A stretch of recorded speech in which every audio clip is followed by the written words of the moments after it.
Welcome to Straight Talk, where I give you inside stories, opinions, and in-depth analysis on all issues ranging from politics, religion, lifestyle, health, sports, science, technology, and both local and international current affairs.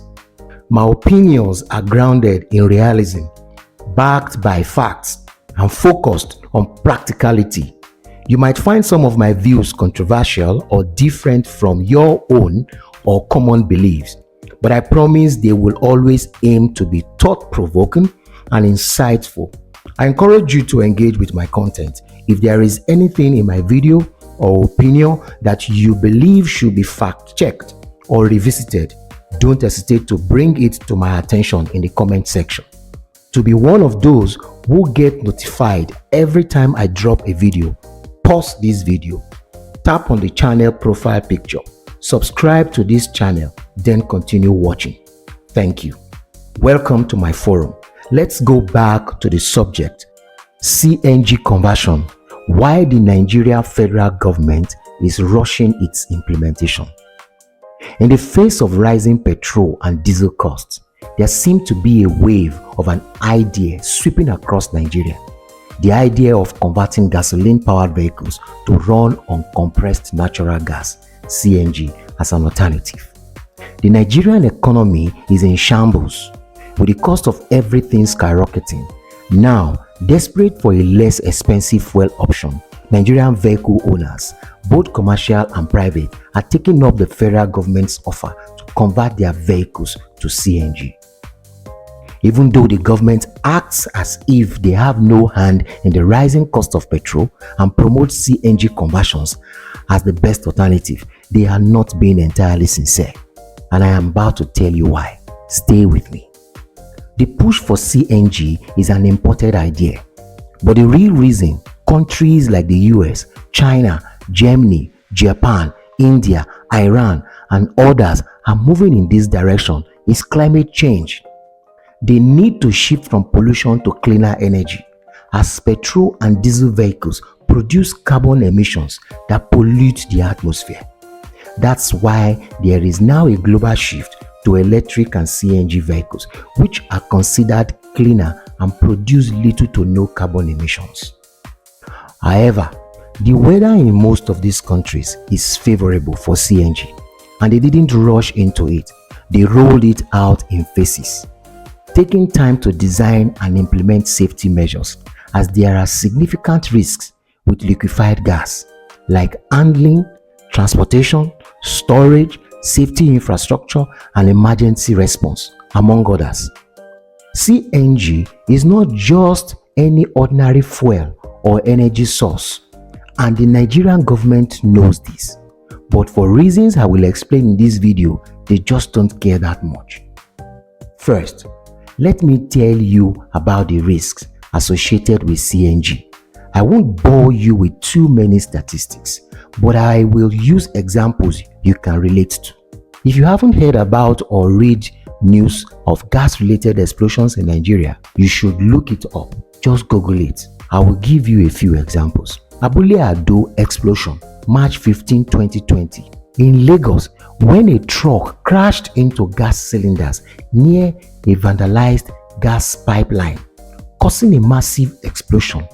The blast killed 23 people, injured many others, and destroyed about 50 houses. Yes, you heard me right. 1, 2, 3, 4, 50 houses in a single explosion, including a girls' college. Ifako-Ijaye explosion, September 24, 2020, when a gas tanker exploded, leaving around 50 people with burns and causing extensive damage to buildings and properties. Ajegunle explosion, November 29, 2019, when a gas vendor cylinder ignited due to a mobile phone calling during a refill, resulting in fatality and damage to shops. Surulere gas explosion, March 21, 2019, in Lagos, destroying several cars and properties in a nearby mechanic shop. There have been several other gas-related explosions, but as it's typical in Nigeria, only a few incidents are reported. All the factors that led to these explosions still exist in Nigeria and are even worse now. Issues like lack of education, poverty, carelessness, and corruption continue to plague the system. Gas is highly inflammable and can explode at very high temperatures. That is why you are advised to keep your cooking gas cylinders outside, or at the very least in a well-ventilated area. Notice that gas stations, even with their storage tanks outdoors, still have water pipes run above the tanks, pouring water as a coolant to prevent explosions in Nigeria's extreme heat. How will you cool your CNG tank stored in your car trunk when the weather gets that hot? What happens if your vehicle or that of your neighbor or the public transport you are in is poorly ventilated and overheats? What happens when your car is parked under the hot sun with the windows rolled up? Is Nigeria equipped to handle CNG-related explosions or disasters? This is a country that struggles to handle ordinary domestic fires with ill-equipped hospitals, if they even exist. The government is not ignorant of this risk, so why are they ignoring them? I'll tell you. One key reason for this accelerated pace is financial pressure.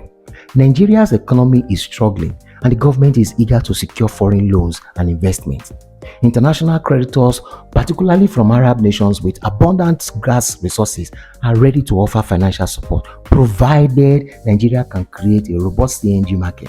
This urgency for funding has pushed the government to prioritize quick implementation over thorough planning and safety considerations. Additionally, while CNG does offer environmental benefits by reducing carbon emissions, Nigeria's decision to fast-track this shift seems less about combating climate change and more about economic desperation. Without proper infrastructure in place, such as adequate CNG, refueling stations, trained personnel, and safety measures, this rushed approach can expose Nigerians to significant risk, including gas explosion and poorly maintained CNG systems. In the end, the government's focus appears to be on securing immediate financial gain, rather than ensuring the long-term safety and sustainability of CNG as a viable alternative.